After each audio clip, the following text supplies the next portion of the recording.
Hey, hi. So we are just going to take it light and easy right now, give everybody a chance to show up and connect. And remember that they've got a live.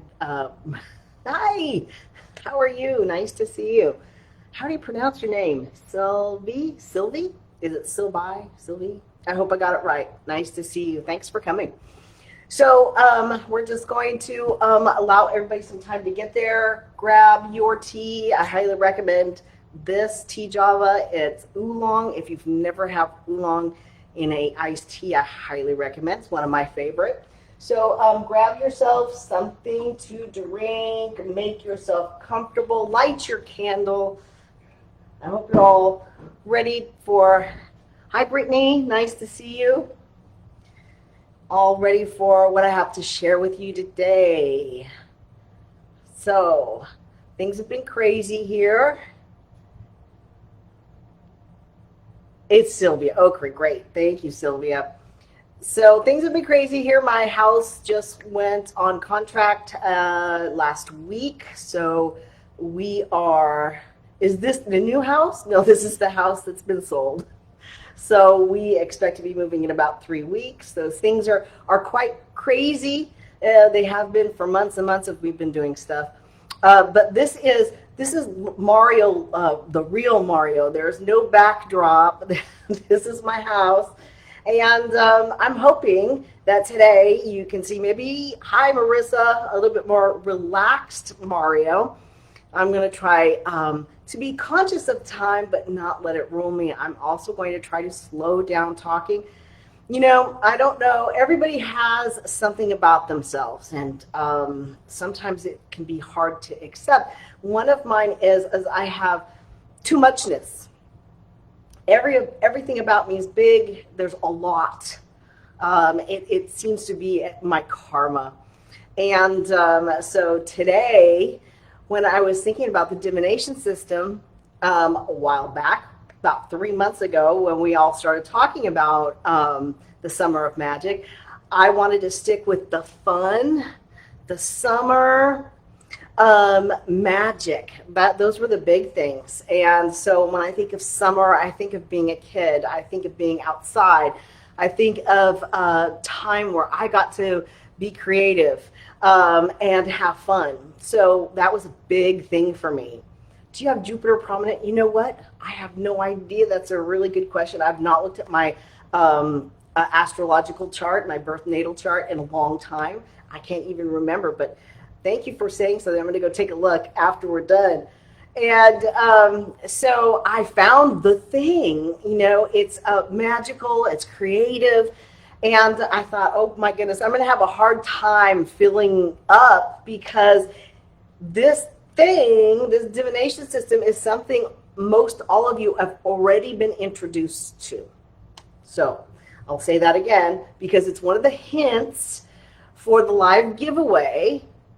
It is a system that you have probably already been introduced to. Hi, Jenna. Hi, Bonnie. I am not Gemini or Leo. That's a really good question. Actually, it probably will come up later on in my presentation today. So we'll leave that little mystery and see if you can keep guessing, Bonnie. So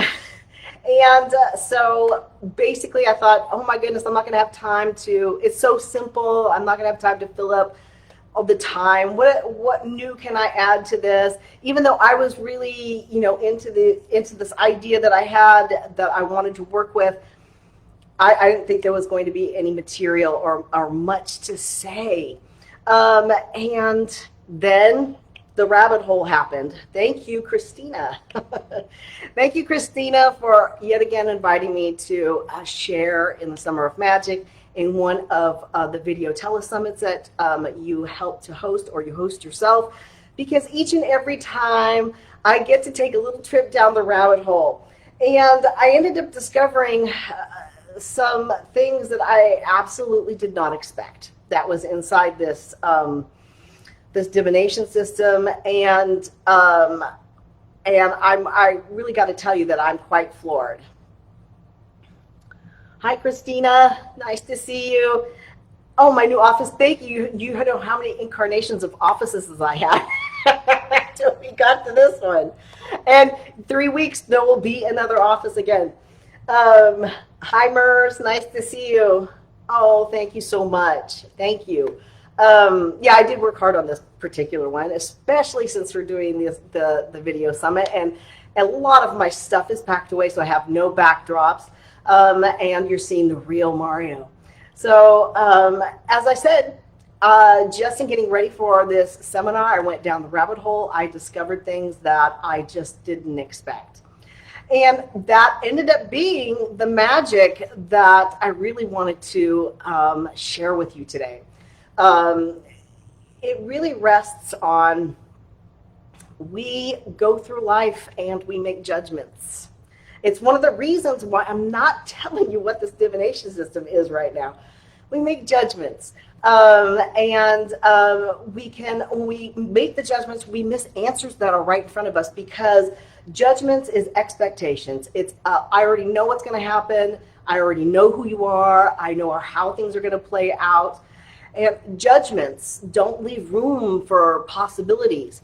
It is not only a prison that you put people, places, and things in that doesn't allow them to be anything other than what you expect, but you also put yourself in that prison, because when you make a judgment and you think you know it all, okay, not pointing fingers because I'm really good at that too, you tend to just forget about it. Things become invisible. Things can't be any other way than what you've already made your mind up that they are. I am a person of possibilities. I see them everywhere. I am a creative force, a huge creative force. And still, I was floored that I did not recognize that this simple thing that I was introduced to when I was a child held so much more in it than I ever knew. And so how quickly we pass by things. We don't see the answers. So it was a real gift to be able to go back and find out all this stuff about this divination system that I had no idea, that is very ancient. And the magic that is imbued in such a very simple device that actually can be pretty complicated if you want it to be. But that there's also so much creativity. So I'm really excited and so grateful to you, Christina. Thank you so much once again. And I believe, I'd like to believe that all the other presenters do that too. They go on the journey and they bring their best here. So I can't wait for the presenters. I don't know about you, but after today, I want cake. I need some cake. I'm craving some cake with St. Expedite, so we can get together later and have some cake. So thank you, Christina. I really enjoyed your presentation, and learning more and revisiting him, because I haven't in many decades, actually, to be honest with you. So what are we talking about here today? So I'm going to talk to you about a story about this divination tool. And I'm not revealing it right now because we're having a giveaway and you guys get to guess. Now, if nobody guesses, it's okay, because I have 3 questions and then a bonus question to get your juices flowing. Cheesecake and strawberries. Oh, I'm right into that. Hi, Amanda. Nice to see you. And let's see, what are we doing? So what are you winning? So I'm giving away an angel reading. It is an angel tarot reading. It is a combination of 2 readings that I do. One is, who is your angel team, and how can they support you? The other one is, how can you take your angel communication to the next level? So that is the reading giveaway that I'm offering for today. And we're also going to be talking about why angels are not just for desperation anymore. And I'm demystifying angel communication, which is really brief. It's something that you've probably, if you've ever heard me talk before, I almost always talk about this, I believe, come to think of it, every single time. You know, it brings in another important aspect, which I wanted to very much bring in today, which is play. Then I'll be revealing the system and the complexity in the history behind this gift, just plainly this gift. So what I'm going to be introducing a system to you that you are already familiar with. If you're not, I don't know where you've been hiding. You've probably been too exposed to it as a child. I am not giving you a specific kind of divination system like tarot cards. I'm introducing you to an opportunity to create your own. But what I have done is created two for you to get you started. I am revealing the secret history behind this divination system most people are not aware of. I will introduce you to the sacred geometry, the numerology, the various forms of esoteric knowledge that support this system from very ancient times. I'll show you that there's more room for creativity here, that you can actually make this your own, and there's things yet to be discovered. Playing cards? No, good guess though, good guess. I'm adding back some elements that have been lost over time. And we're going to talk about that briefly, about the loss over time, but also the gains too, because that's you've got to have both, right? And provide you examples, which I'll share with you briefly. I will show you two done-for-you systems, but I'm only going to explain one here today, and the gift that I have will help you with the other. And yes, and a free gift at the end that's quite huge to get you started. I'm going to tell you right now that this particular gift will be limited time, and then it will be abbreviated. Right now, this gift totals 48 pages. It is a heavy in graphics PDF. So it may take a little bit if you take advantage of my free gift today, it may take a while for it to actually load. So be patient because a lot of these parts in here are meant to be printed for you as guides and templates. And of course to practice on the two examples that I've given or supplied for you today. So there are no rules about the giveaway. I'm just going to periodically keep stopping and asking if bibliomancy. No, Bonnie, it's not. That's great. Aromancy, bird omens, I love it. Oh, no, I really love that. Those are big ones with me, the birds. 48 pages. Yeah, I got crazy. Like I said, I have a too muchness, and I'm Italian, and so you've got 48 pages of too muchness, but I think you'll like it a lot. I know that I enjoy making them, I enjoy researching them, and I very much enjoy sharing them and giving them away. So let's get started where we at here. The system. So this system is very ancient. The sacred geometry, the esoteric knowledge and wisdom that support this is even older than its form. And you've probably been introduced to this in a very mundane way. You probably don't even look on it as a sacred article or something that is built with sacred geometry or anything like that. You probably looked on it as something fun and creative to pass your time when you were a kid. That's probably the extent of it. You probably didn't give it any more thought. I know I didn't. And what I did learn, which is very interesting, is that this divination system is very similar to tea. It's very similar to paper. And it's very similar to angelology. So it all starts somewhere with a whole bunch of people, and as it travels through time and through cultures, things get lost and other things get added. And it can grow, just like angelology. Tea started out as very limited, one plant, and now tea, there's thousands of them. And mostly it all starts out as being very sacred. So much tea started out being sacred, paper, and angels, thank goodness, still remain sacred, but over time they become common and they lose their significance. So tea for many is something that we consume. Tea for me is something that's sacred. That's still sacred. But people see tea, they don't see or feel anything sacred. You may.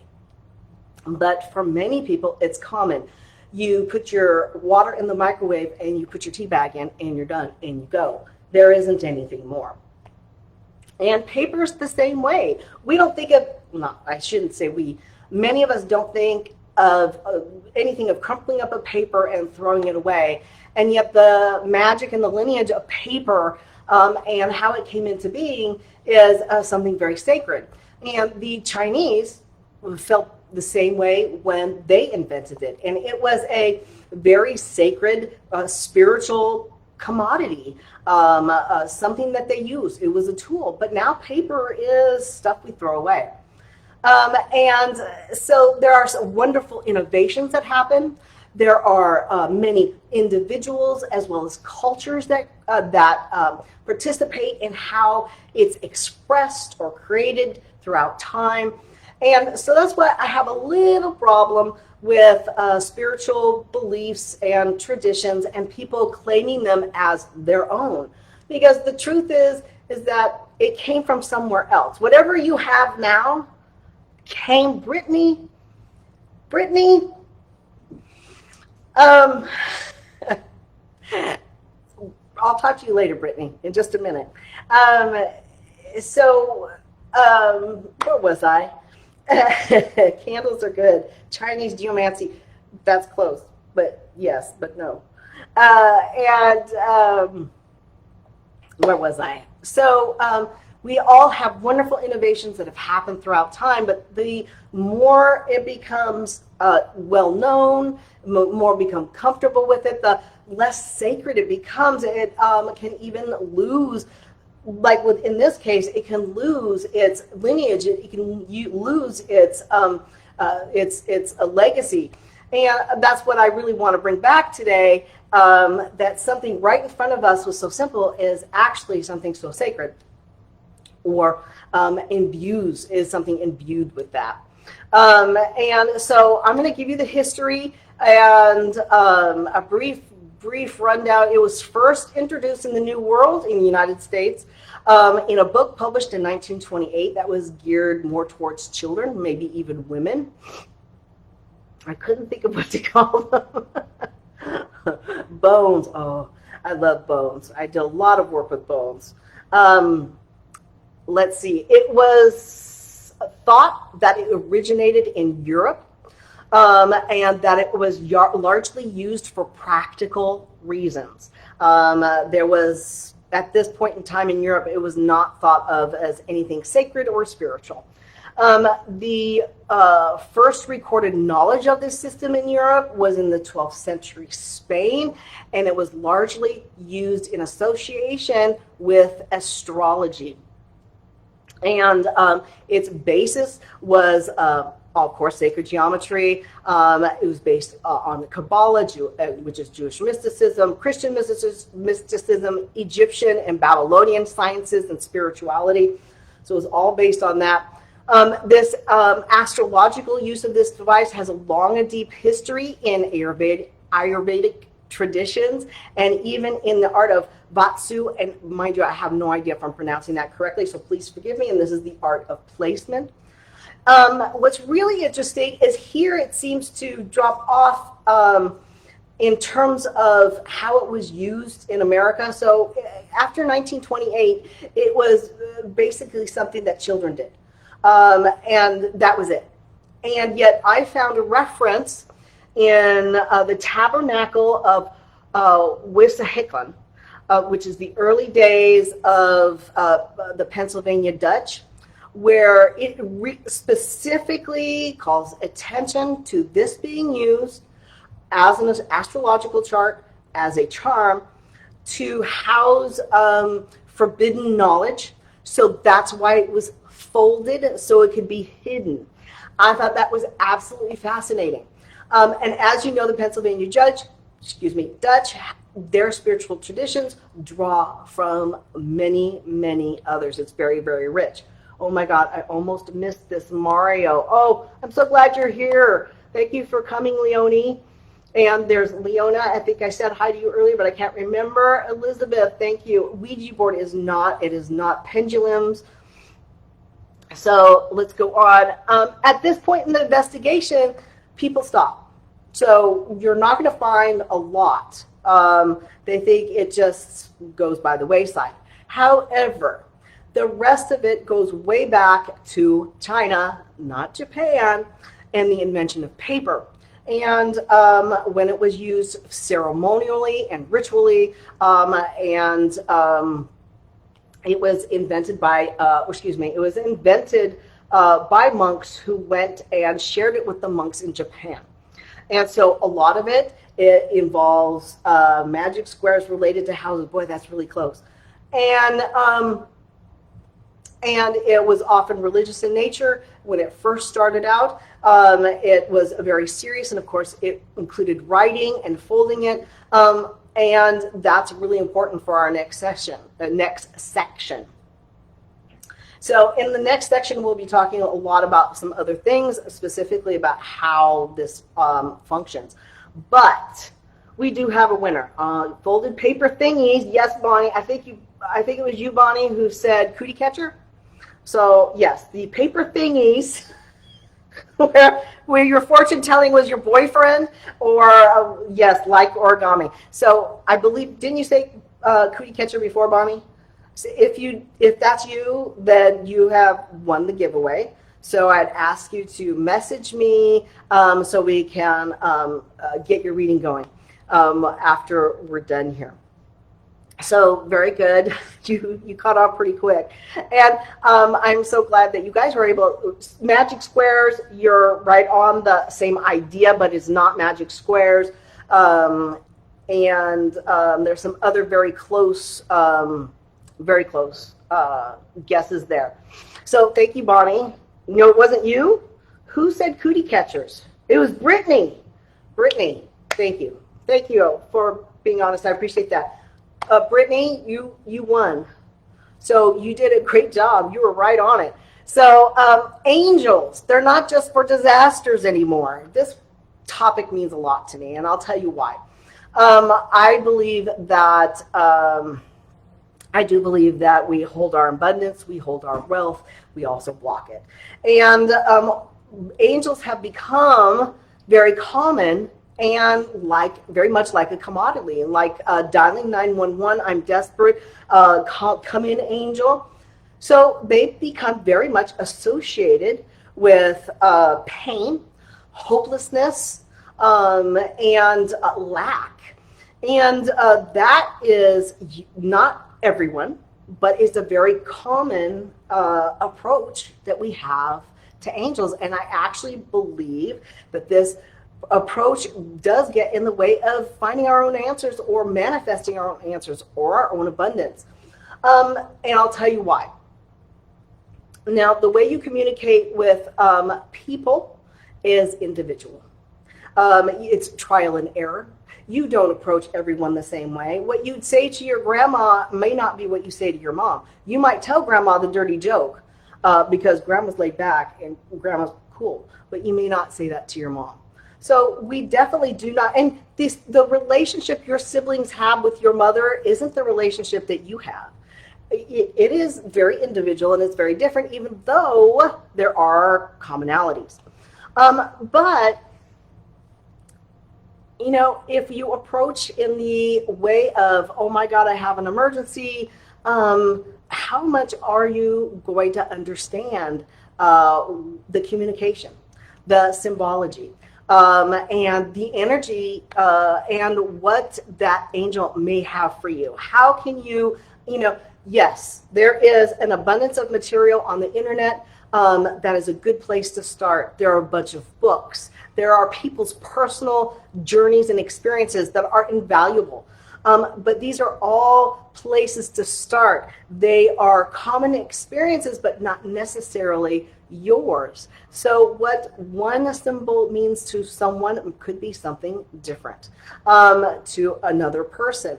We do that by getting to know people. We don't get to know people or our spiritual advisors, our gurus, the ascended masters, and the plethora of our spirit guides, because we had an emergency.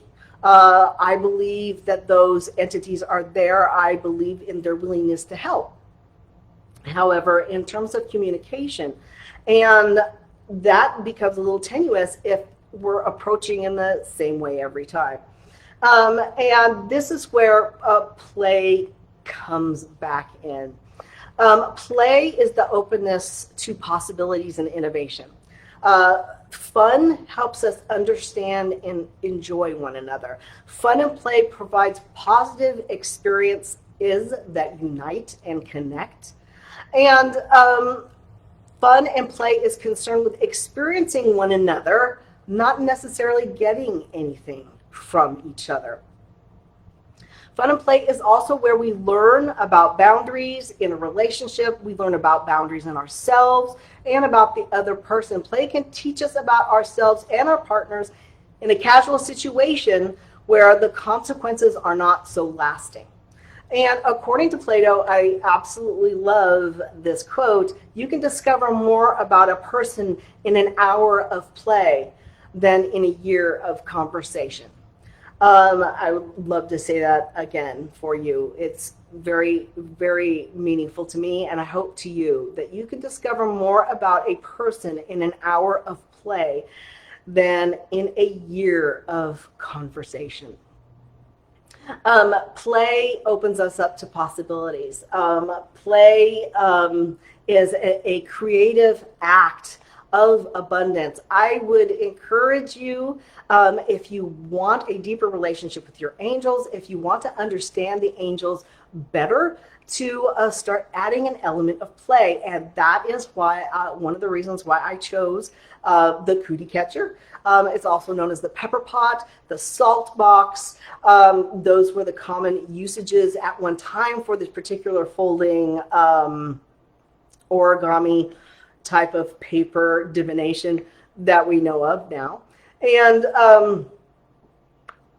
it harkens back to a time when we were creative, when we got our crayons out. If you had, during the summertime, during your summer break, you were more creative. I know you were. You went outside, you found things, you drew, you did paper mache. And there was possibilities in play. And that's one of the reasons, and that was the main reason why I had chose this. I had no idea all this other stuff was involved. So angelology is absolutely immense, and your voice is, in your experience, is just as important as anyone else's. Manifesting that experience comes with play and with developing a relationship. And your relationship with the divine is unique. You know, and like I said, all the other information out there is a great starting point, and some of it might be yours, and some of it, you might be surprised, will probably change and transition into something that's unique for you and whoever it is that you're talking to or dealing with at that particular time. So, learning about the system. I am going to take some tea, and I encourage you all to imbibe. That's why they say to sing when invoking angels. I love that. Singing as a form of play. Especially if you, who knows about Dead Can Dance and Lisa Gerard? Dead Can Dance and Lisa Gerard, look her up. Listen to some of the songs that she sings. It's all a made-up language. It is a language that she used to talk to angels and to talk to God when she was little. It is in large part, what you hear in most of her recordings, which is just unbelievable when you think about it. But it'll grab you. It'll grab your soul. Let's see. It is based on the number 8. Einstein said that playing is the highest form of tuning inwards. Oh, I love that. Thank you. That's great. Thank you so much for sharing. I really appreciate that. So this system is based on the number 8. I don't know if you're familiar with the number 8, but I am sure as heck familiar with the number 8 right now.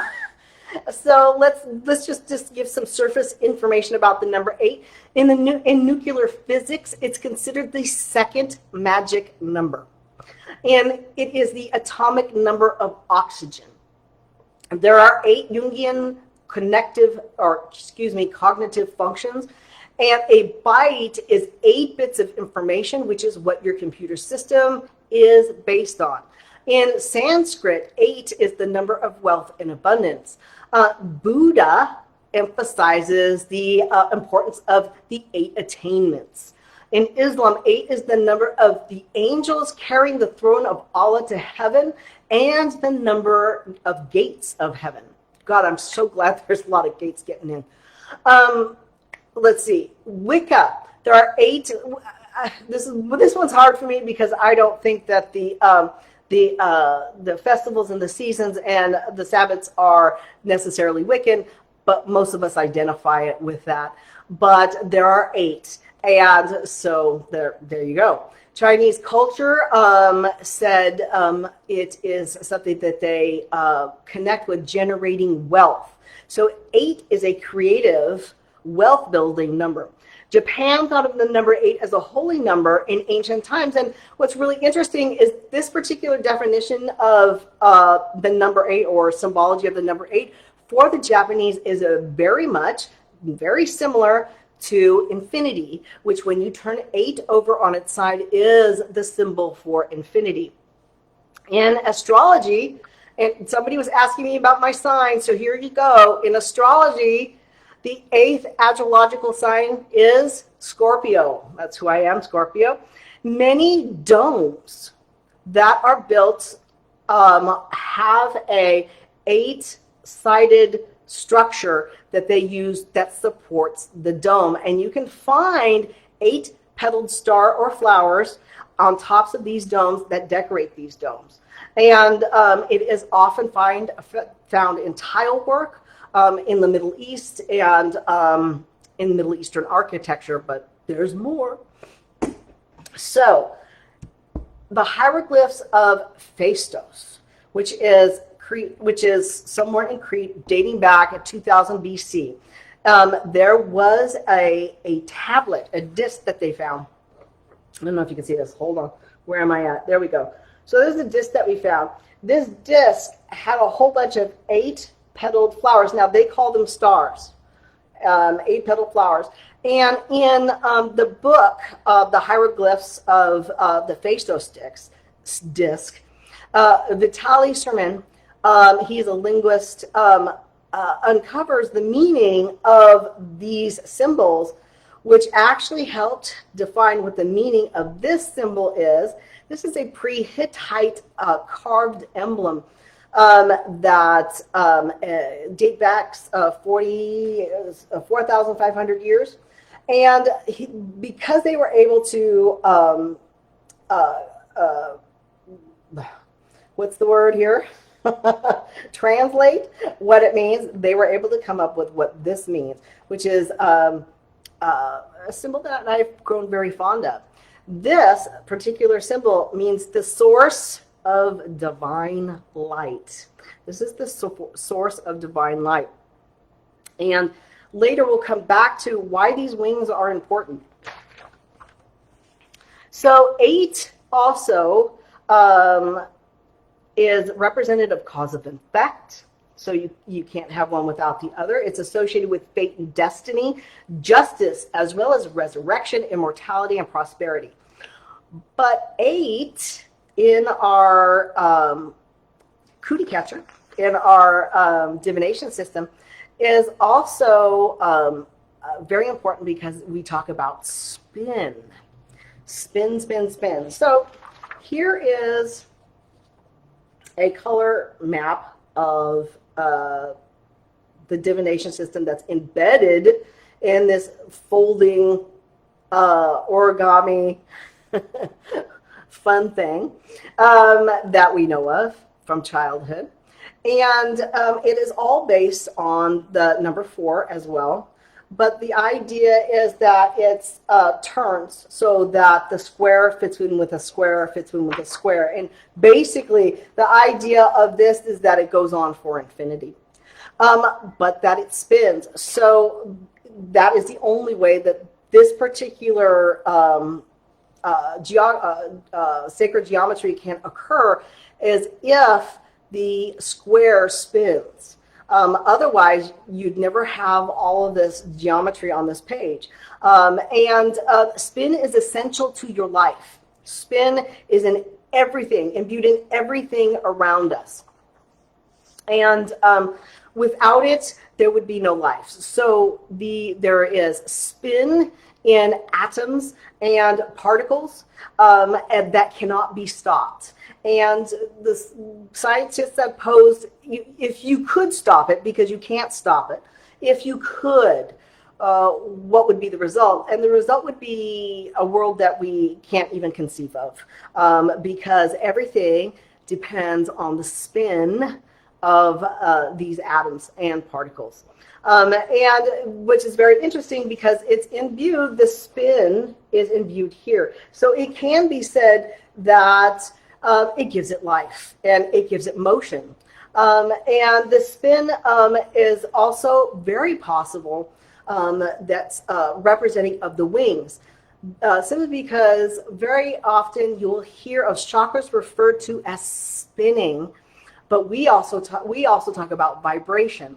And because there is a debate about what spin is technically in the atoms, there is that motion there, but exactly how that spinning happens is very unique.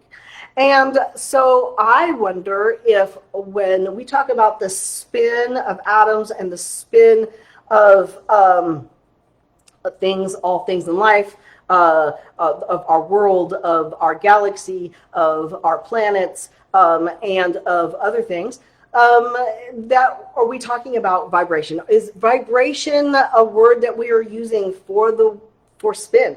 It's a question that I'm posing, that I'm putting out there. Very much like the Russian symbol for the double eagle, very much so. Very much like the golden ratio, yes, there is that in there. So like we talked about before, this also relates back to astrology. So I wanted to let you know that the round natal charts that you are familiar with now is a recent invention. Right now, one astrologer, historical astrologer, believes that it was more of a product of the postmodern era, and when the concept of form follows function began to grow and embed itself in modern culture. Because for hundreds of years, if not thousands, they were square. This is an astrological chart. This is what astrological charts used to look like.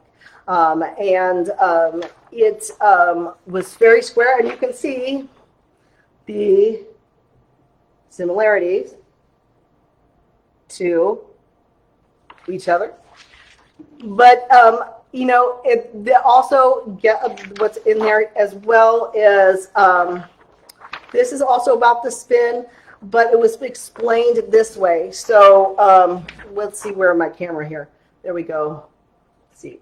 So the immaterial world, the spiritual world, is the square. The cross in the middle is the creative act. And then it gets turned on. That equals the diamond, which is the material or physical world, coupled with the act of creation, and it goes on for eternity. So that's another explanation of the spin, of the symbology that's actually in this particular divination or geometry, folding. There's so many things to call it, or we could call it. And one thing I did leave out is that they believe the eight-sided star or the eight-petaled flower is also related to another thing, that the 8 known planets during very ancient days. This is a coin dating back that shows the 8-sided star and the 8 planets. So they believe that that's another origin or another related origin of the number 8 in the 8-sided star. So where are we at? So what am I giving away today? The gift that I'm giving away today is a 48-page tutorial on how to make your own with 2 examples done for you. And one of those examples that I have is how to create a flower angelic talisman. And this is the oracle for this particular system. One of the things that was taken away, that was just lost over time, was the center. That is the 5th element. So in Asia, the 5th element can be metal. In other parts of the world, it could be spirit. It could be soul. But it actually is also referred to as the 9th point. It is actually the intersection where all the other points meet, and it is a vital and necessary ingredient. So I like to think of it as the spiritual and divine element in all things. So this has returned to my particular templates and designs, and I thought I would take you and show you through it. So this here, and one of the other things I have for you in the gift, can you see that? I've got things blocking my screen, so I'm unclear on where exactly I'm putting things. So one thing that's in the tutorial is the secret fold. I guess if there's something new besides the creative ways to use this in the tutorial, it is the secret fold. And I'm not going to talk about it here, but I encourage you to get the tutorial and find out where the secret fold is. It is not used very often. So, and then of course you've got your answers on the inside. So for you, all of you are really familiar with how all this works. I am sure you are. You've seen these before, you played with them before, and this is wonderful, fun stuff. This one is graphically designed. But you can use spray paints. You can use mixed media, limited, because you do fold this and do a lot of movement with it. But you can use stickers. You can color, use felt pens, make it your own. You can do collage, or you can do, like I did with this one here, is graphic design. So let's take you through it. This is a simple, what I happen to call a 488 design. So it's based on the first level, which is revolved around the number 4. Now, in this case, because I was going to take a drink, sorry. In this case, the 4 is the 4 angels of the 4 directions. Now, the only thing that you might have an issue with in my tutorial is that I happen to be of the tradition of feeling that air is north, and north is about a void, and the spring is earth, and it's about manifestation. So so that is a difference that you may not have, like I do, and that's fine. So make it your own, but I do want to point that out so it doesn't hold anybody up. So I have labeled the Gabriel, number 1, Raphael, number 2, Uriel, number 3, and Michael, number 4. They're related with the north, starting with number 1, which is the void. It is conception for me. I don't know about for you. Raphael is the east, and that's the earth, and it's all about growth and potential and childhood.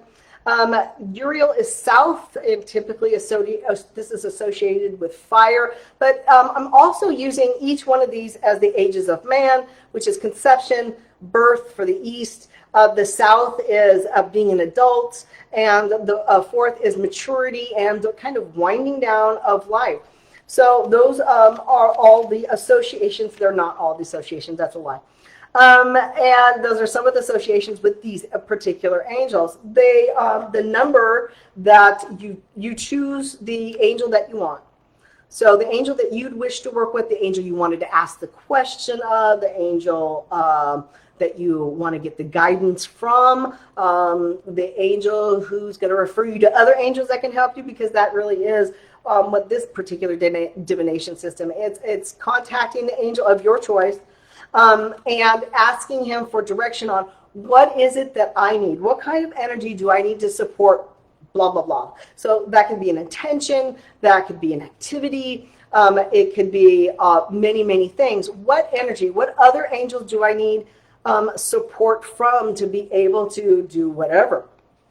And so you choose that angel. This angel's number, in this case, I chose Michael, which is number 4, is the number of folds that you would do,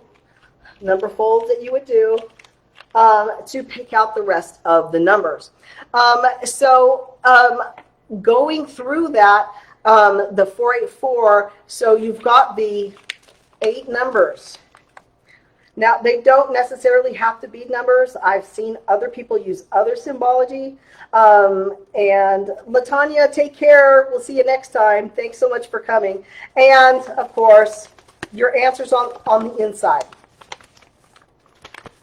And this particular divination is heavily into numerology. So we're adding up numbers together. The numbers add up to a particular angel that will help you. But, and there are 3 angels, potentially 4. And it's in the first question is 4 of this flower, 8, which is the second question of this flower, and 4 of this flower. What you see behind me is a product of this particular divination system. When I asked the Angel Michael, what can you do to support me in my presentation here today? So we have a lot of good energy embedded there. So my second angel, so I chose Michael to ask, but my first angel was the Angel Michael. And he represents roses, very common, but also things like gladiolas because they look like swords.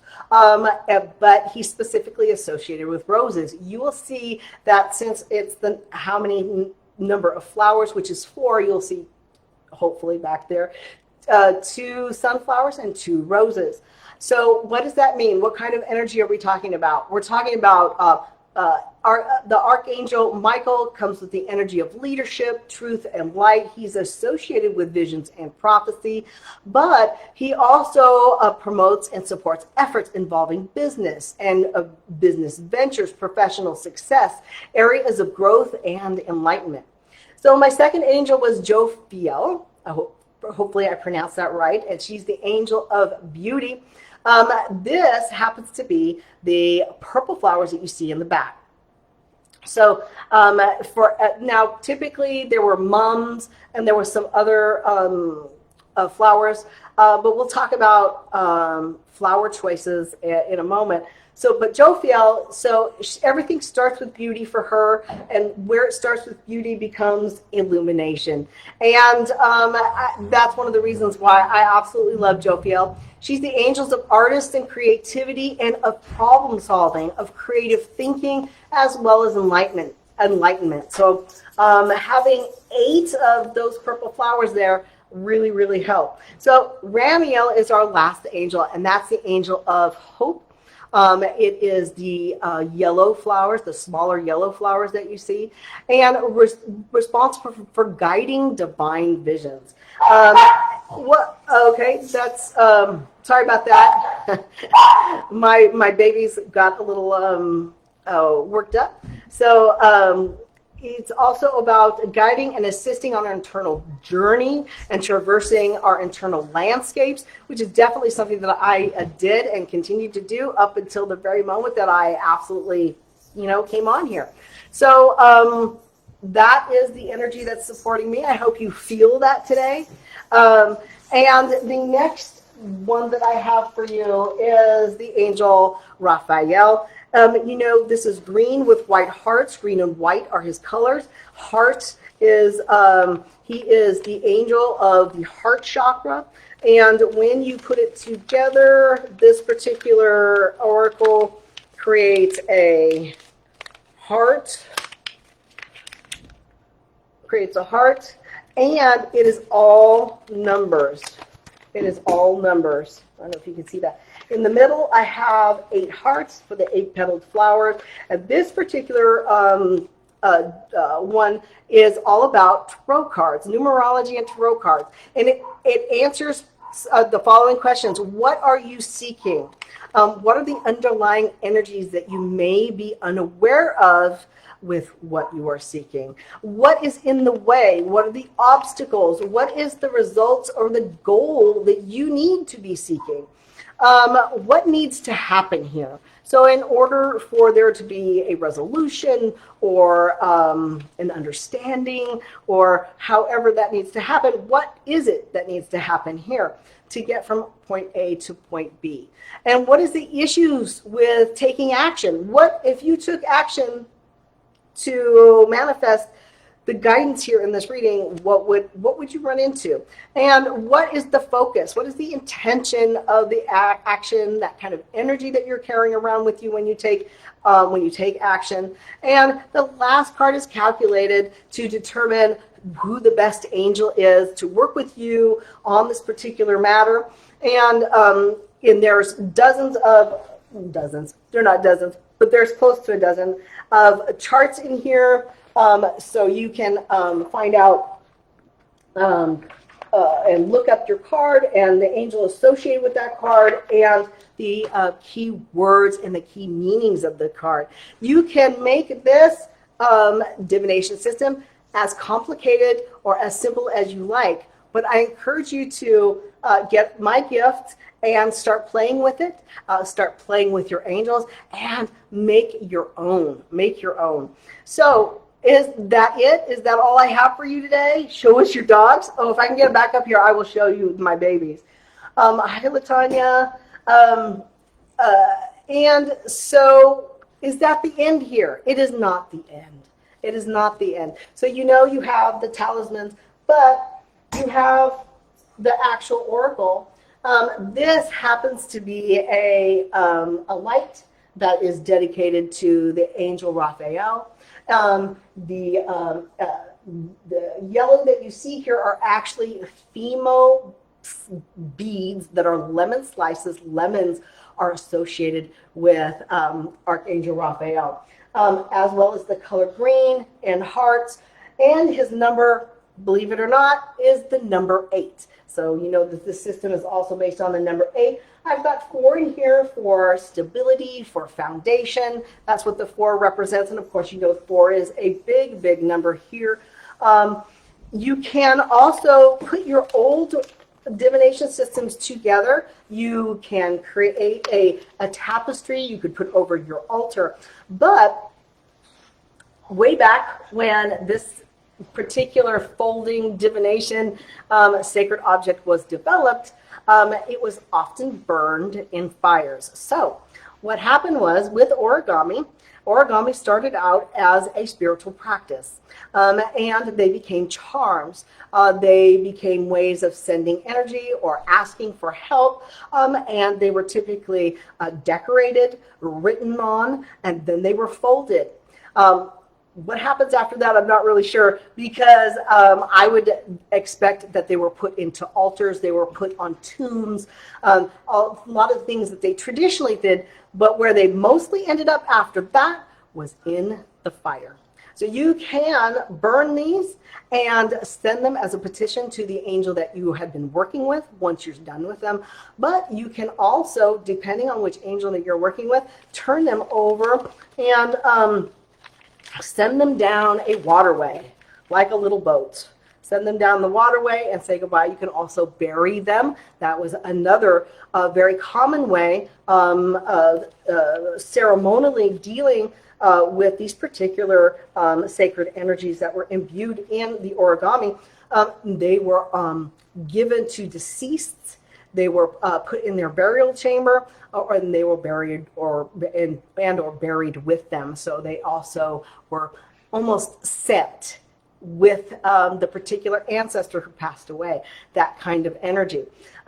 So you can do a variety of other things with this. You can make them into pinwheels. So if your system has a particular, like burning ancestor money, exactly.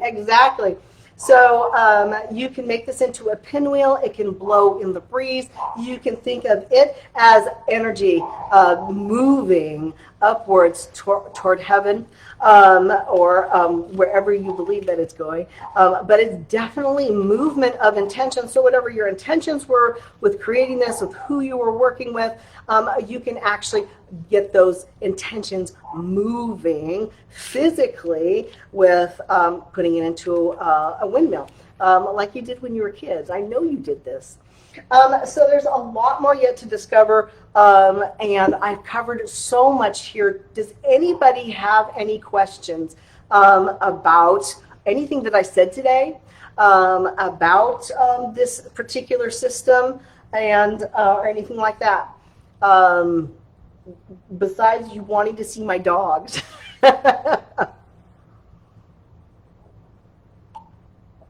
Okay. So let me get, while you were thinking of your question, Brittany, don't forget that you need to get a hold of me via Messenger so I can work with you about getting your reading that you want. But let me get you the tutorial. It includes the history, the sacred geometry, the esoteric knowledge that supports this particular system.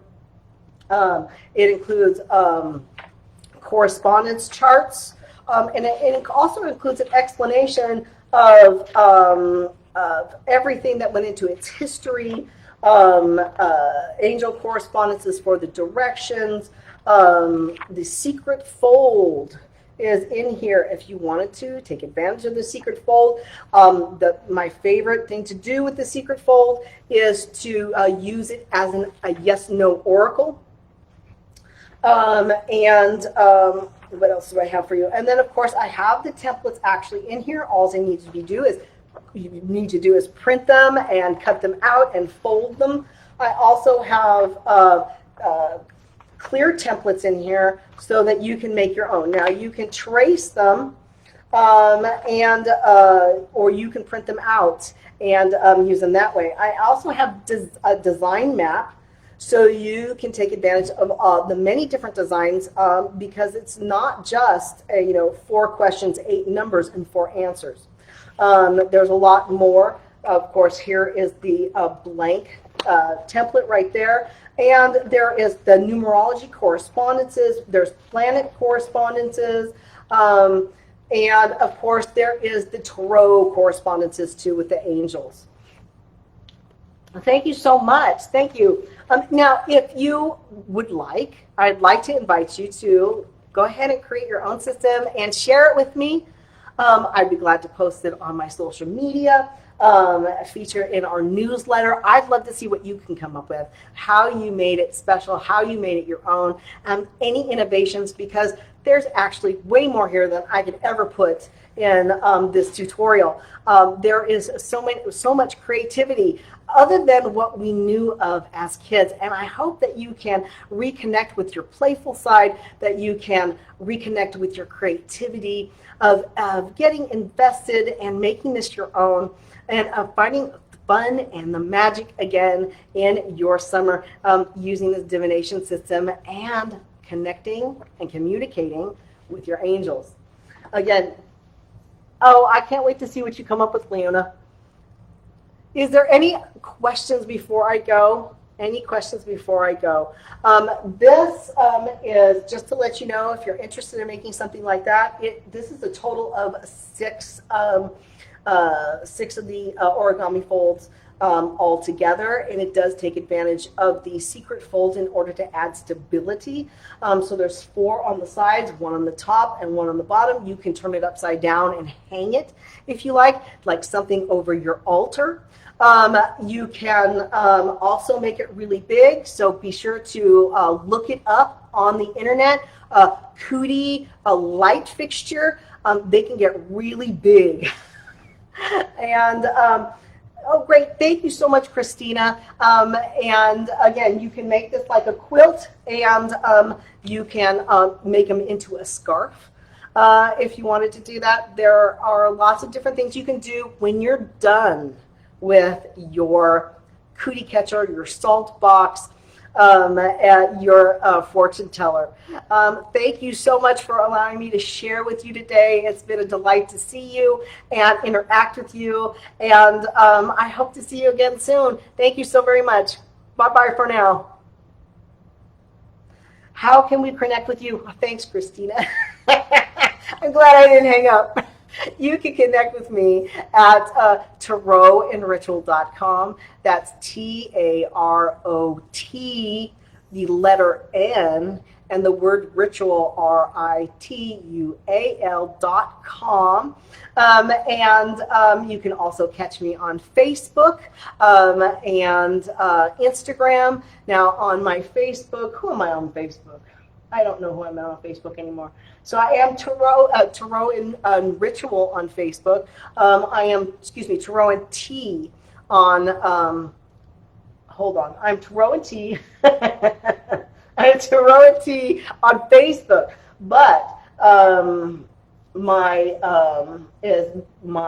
hold on just a second. So my Facebook is Magically Empowered. So that's facebook.com/magically empowered. And of course, I'm on Instagram as Tarot and T. So, wow. Did I get it all in? I know I just winged it today because I was up till like 2:30 last night getting this all done. We've had so much going on. But thank you so much for being here, for this platform, for allowing me to share it with you, and letting me go on my journey and discover all these wonderful things and sharing them with you. You know, have a great summer, everybody. Take care.